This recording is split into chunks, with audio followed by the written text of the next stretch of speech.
In this video, I will show you every player that you need to succeed, plus a bonus lineup for Game 5 of the NBA Finals on FanDuel as the Miami Heat try to survive elimination down 3-1 against the Los Angeles Lakers team headed by LeBron James in pursuit of his fourth championship ring. My name's Quick Pick Nick, and having simulated over a million different combinations and permutations of 5-man lineups, here are your locks and lotteries for this Friday, October 9th. If you like this kind of fast-paced, calculated content, subscribe and stay tuned for more FanDuel and DraftKings lineups, including coverage through any additional finals games if needed, as well as daily fantasy NFL videos. To start off the lineup with a pair of locks, my model recommends LeBron James and Jimmy Butler. Now, if you've seen my previous few finals videos, these two picks should look familiar, but you also might recognize the absence of a third regular lock, Anthony Davis. Due to price hikes of all three players, it is no longer possible to take the lot of them without resorting to picking a 0-point player. And according to my projections, Davis is the one who has the worst fantasy outlook. And that might sound like Davis is a bad pick for tonight, but that's really not the case, as he's produced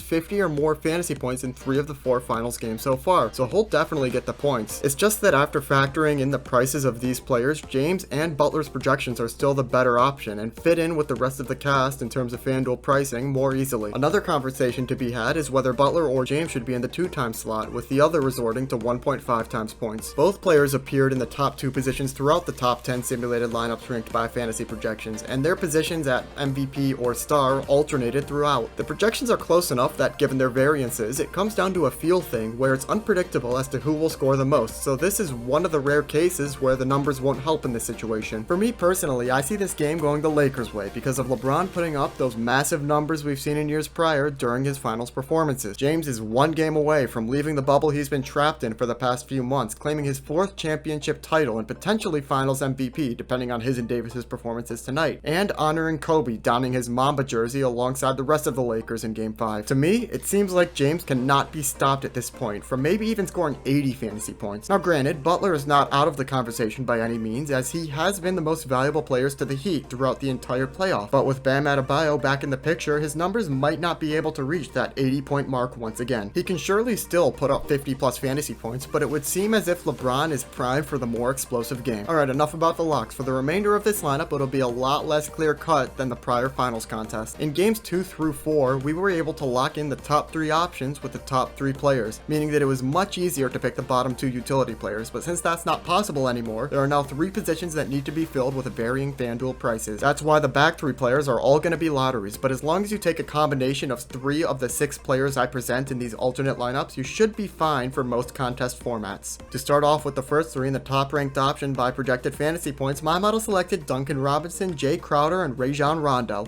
with Robinson or Crowder in the 1.2 times pro position. The Robinson-Crowder decision as to who should get the multiplier spot is similar to James and Butler given their relatively close projection, but for what it's worth, Robinson slightly edges out Crowder due to his recent trends and performances. Speaking of which, Robinson played a key role in games 3 and 4, on the court for 39 and 32 minutes respectively. It seems like Miami will continue to allow Robinson this enlarged role alongside Jay Crowder, who has also had increased minutes recently, with 33 and 34 minutes in the past 2 games. Crowder has also averaged above 20 fantasy points per game in the finals, which is consistency I feel confident in taking. As for Rondo, he's seen less playtime, which is why he isn't in consideration for the multiplier spot, but still has good fantasy points per minute considering his outlook, averaging north of 25 fantasy points per game over the past 3 finals matches with Miami. Now this is the first lineup my model selected for FanDuel, but for the alternate option, which ranks second in terms of projected fantasy points, my model chose Bam Adebayo, Markieff Morris, and Kyle Kuzma. Adebayo obviously takes the 1.2 times slot here, as he was a major part of Miami's offense before his injury and should be full go tonight. As for Morris and Kuzma, they're both very cheap players who might be able to reach that 20-point benchmark, as they've been heating up recently and come in at only $8,000 and $7,500 on FanDuel respectively. These are the lineups that my model was able to come up with for Game 5 of the NBA Finals on FanDuel this Friday night, October 9th, 2020. If you enjoy these lineup builders, be a friend, tell a friend. Let's grow the Quick Pick Network. This has been Quick Pick Nick, the intersection for sports,